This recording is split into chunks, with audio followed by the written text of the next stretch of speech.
Good evening, everyone. My name is Todd Wilson. I'm a fourth year PhD student here in the department. I hope that you guys have had a great Tuesday. Welcome to the Statistical Learning Group for those of you who are here for the first time. I'm here today to talk about support vector machines. I'm going to build on the talk that Dr. Dickey gave us a couple weeks ago. If you remember, he talked about SVM at both talks. So that was the only topic that really intersected both of them. We've actually had a great history with SVM here at SLG, so I want to talk through some of that as well today. Outline for my presentation, I want to talk about what we have done as a group with this topic already, and also give a little bit of the history of this problem. Then we're going to motivate the SVM derivation weighted towards the intuitive points. And I'll talk about why this is what I wanted to talk about today as well. And finally, we'll wrap up with some examples in R of how to implement this procedure. So previously here at the Statistical Learning Group, in November 2014, we had what I am deeming the golden age of support vector machines. That month was solely dedicated to the topic of support vector machines. Three students who are still PhD students here, Jamie Jackson, Brian Naughton, and Huimin Ping, who goes by Penny, all three of them delivered talks about this topic. Jamie introduced it. Brian talked about how this deals with the ranking problem, and Penny related this to discriminant analysis.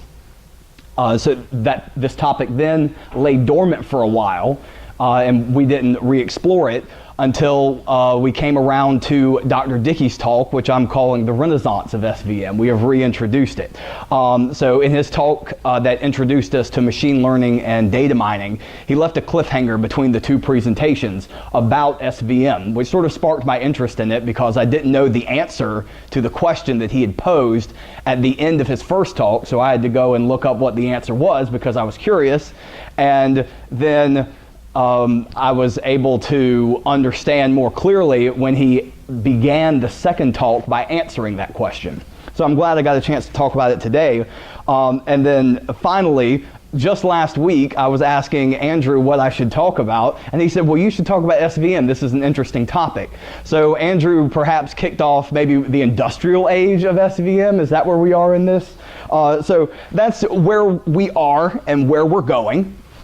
So as I was thinking about what I wanted to share with you today about SVM, I definitely wanted to review where we've been in the statistical learning group. So we know that all of our previous presentations, the slides, the videos, the code, an R Markdown file for most presentations, all of that is available on the SLG website. So I didn't want to reinvent the wheel and do one of the same talks that had been previously done.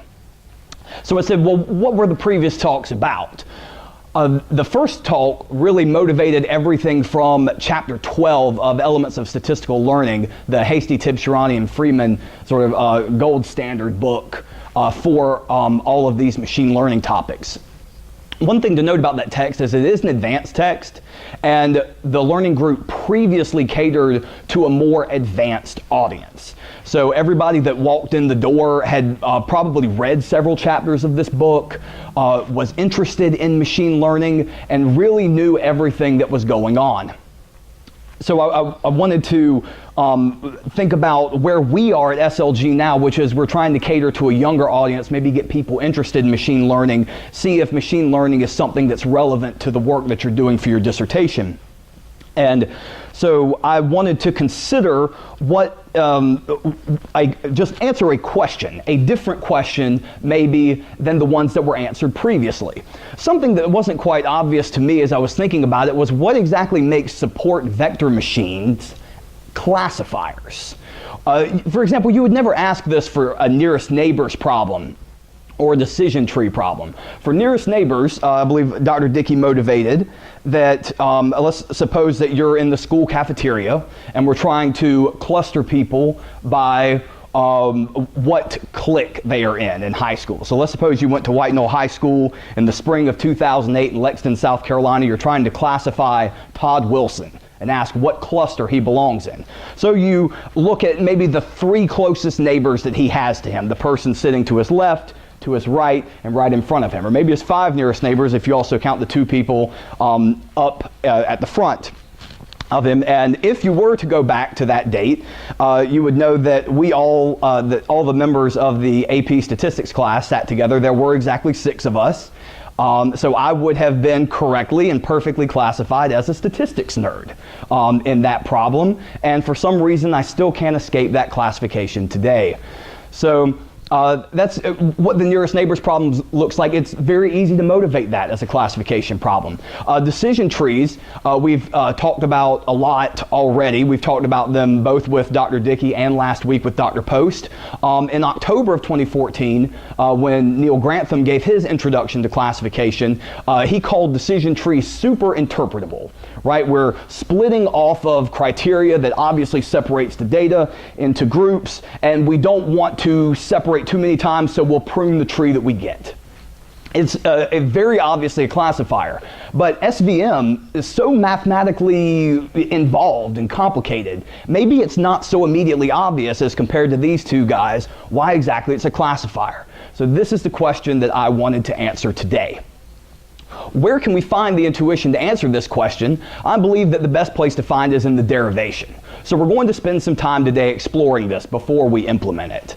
What I'm hoping is that our previous talks are all made accessible through the talk that I'm going to give you today. I'm going to define all of the necessary notation and provide all of the intuition to help you out with understanding all of those talks. What's the history of this problem itself? So the technique was first developed by a mathematician named Vladimir Vapnik. He laid the groundwork for SVM while working on his PhD thesis in what was then the Soviet Union in the 1960s. Vapnik immigrated to the United States in 1990 to work with AT&T at Bell Labs, and this is when his work finally caught on. There was a 1995 paper where this technique was finally introduced to the world. So hopefully this serves as some kind of inspiration to you if you're upset that your thesis isn't catching on. The good news is give it 30 or 35 years and maybe it will. So this is at least some encouragement for you. Of course, the support vector machines have become very popular in machine learning, and really have been popular since the mid-1990s. So this is a topic that is much explored in the field. Just to give more history than just what we've done with SVM, this is what the whole field has done. Here's some interesting quotes to kind of get you in the right mindset for the problem today. Dr. Patrick Winston, who is a professor of artificial intelligence and computer science at MIT, says that he believes that SVM needs to be in the tool bag of every civilized person. Well, I believe we're all civilized people, so we should definitely include this in our tool bag. And just a couple weeks ago here at SLG, Dr. Dickey provided me with this quote. He said about this topic, wow, this topic is totally devoid of any statistical content. So if you're looking for a break from expectations and probability distributions today, you are in the right spot because we are not going there at all. We are going back to the grand mathematical world of geometry. So I hope that you guys enjoy this brief venture into that field.